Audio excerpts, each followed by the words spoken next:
Unveiling how digital currencies are being used to control what you can buy and when you can buy it.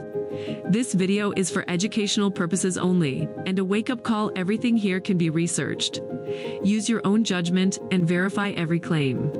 What if your money stopped working halfway through the month? What if you had enough in your account but could not use it for what you needed? That is not a glitch, that is programmable control, and it is already being tested. CBDCs and stablecoins are being sold as innovation, but look deeper. They are not just digital cash, they are conditional tokens. This is digital rationing. In China, authorities have tested limits on how many rides citizens can take, using digital yuan in a week. In Nigeria, CBDC users report restricted daily spending and limits on withdrawals. In the United States, the Fed has already released documents exploring how to implement targeted stimulus through expiration dates and purchase categories. This is not theoretical. This is the new financial infrastructure. With programmable currency, you can be restricted from buying more than a set amount of meat, fuel, or travel.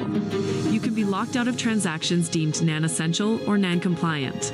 And it does not matter if it is called a CBDC or a stablecoin, because both can be embedded with code that defines how the money works, not you.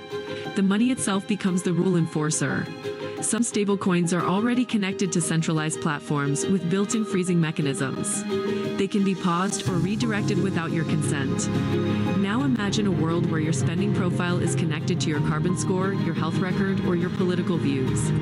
What you eat, where you go, how you behave, all affect how much you are allowed to spend and on what that is. Digital rationing, and it is not in the future. It is being piloted now. Let us deal with the put. Some people say it will only be used in emergencies to protect the system. But who defines the emergency? Once that control is built, it rarely goes away. Others say programmable money will help fight inflation and manage resources.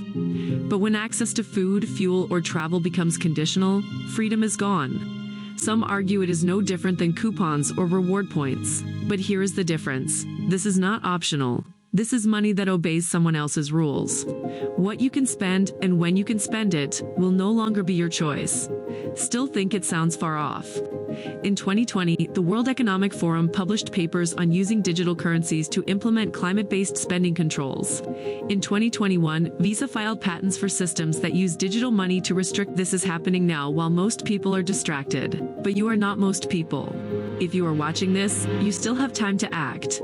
Here is what you can do. Use cash wherever you can. Support businesses that accept it. Speak to your community about financial freedom and digital control. Ask hard questions about what is being tested in your country. Push for transparency now before these systems are permanent.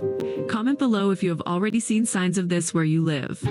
We read and respond to as many as we can. If this helped you see things so it reaches more people. Subscribe for the next episode, where we break down how social credit systems will be tied directly to your digital wallet. This content is not anti-government and not religious. It is for truth seekers. This is not about left or right. It is about control. And the window to resist it is closing. Stay aware, stay prepared. More soon.